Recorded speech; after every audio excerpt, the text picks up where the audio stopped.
Hello అండి, నమస్కారం. ఈరోజు కల్కి మూవీ రిలీజ్ అయింది. ఈ మూవీ రివ్యూ ఎలా ఉందంటే, ఈ రివ్యూ గురించి మీరు తెలుసుకునే ముందు నా ఛానల్ని కొంచెం సపోర్ట్ చేయండి ప్లీజ్.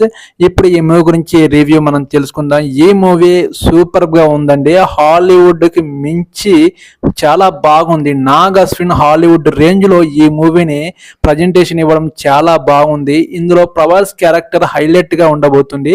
ఈ సినిమా క్లైమాక్స్లో సూపర్గా ఉంది. ప్రభాస్ క్యారెక్టర్ మహాభారతానికి లింక్ పెట్టి, మహాభారతానికి ఇప్పుడున్న ప్రపంచానికి, ఫ్యూచర్ ప్రపంచానికి లింక్ పెట్టి ఈ సినిమాని ప్రజెంటేషన్ ఇవ్వడం సూపర్గా అదిరిపోయింది. మీరు ఇంతవరకు చూడని వాళ్ళు ఉంటే ఒకసారి చూడండి, సూపర్గా ఉంది. ఫస్ట్ హాఫ్ కొంచెం స్లోగా అంటే మూవీ అనేది రన్ అయినా సెకండ్ హాఫ్ నుంచి సినిమా మాత్రం హైలైట్గా ఉంది. మీరు ఇంతవరకు చూడని వాళ్ళు ఉంటే చూడండి. ఎక్సలెంట్గా అనుభూతి అనేది మాత్రం ఇస్తుంది. మీరు నా ఛానల్ని సపోర్ట్ చేయండి, సబ్స్క్రైబ్ చేయండి. ఇలాంటి వీడియోస్ మన్ని తీసుకో